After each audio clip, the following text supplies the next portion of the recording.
யார் இந்த அமீலியா மேரி ஏர்ஹார்ட்? அவங்களுக்கு என்னதான் ஆச்சு? Welcome to Mysterio minutes.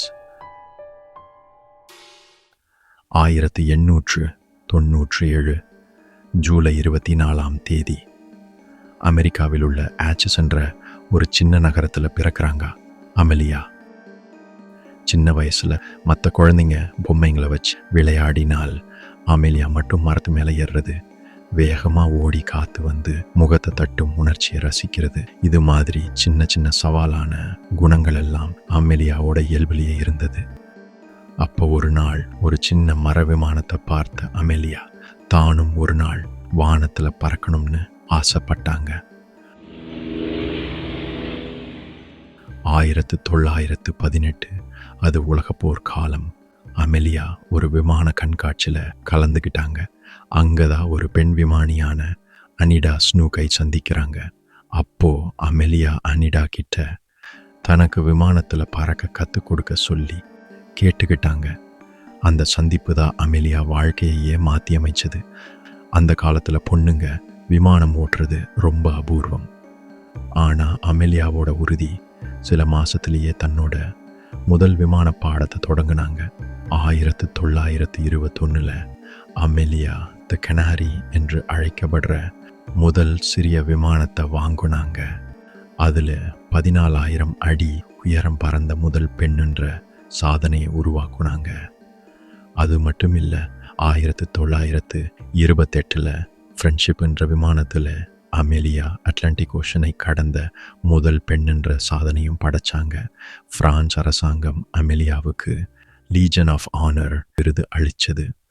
அமெரிக்க அரசாங்கம் டிஸ்டிங்விஷ்டு ஃப்ளையிங் கிராஸ் விருது கொடுத்து கௌரவிச்சாங்க.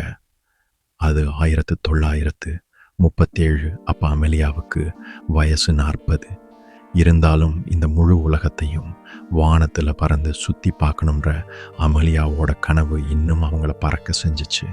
அதுக்கு அமெலியா தேர்வு செஞ்ச விமானம் லாக்ஹீட் எலக்ட்ரா 10E. இந்த பயணத்தில் அமெலியா கூட நேவிகேட்டர் ஃப்ரெட் நூனன் துணை பயணியாக வந்தார். அது 1937 ஜூன் 2 ஆரம்பித்த அந்த உலகம் சுற்றும் பயணம் California, Arizona, Florida, Brazil, India, Australia, New Guinea போன்ற நாடுகள் வழியாக பறக்க இருந்தார்கள். அந்த பயணத்தோடு மொத்த தூரம் 29,000 மைல், அதாவது சுமார் 47,000 கிலோமீட்டர்.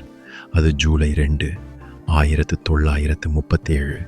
ஏற்கனவே 22,000 மைல் கடந்த அமெலியாவும் ஃப்ரெடும் இன்னும் 7,000 மைல் தூரம் மட்டுமே பயணம் செய்ய இருந்த நிலையில தான் நியூகினியிலிருந்து ஹவுலண்ட் ஐலண்ட்ற ஒரு சின்ன தீவுக்கு பறக்க ஆரம்பிச்சாங்க. அவங்க இலக்கு இன்னும் கொஞ்சம் தூரமே இருந்த நேரத்தில் ஏதோ ஒரு விஷயம் சரியில்லைன்றதை அவங்க 2 பேருமே கவனிக்கிறாங்க.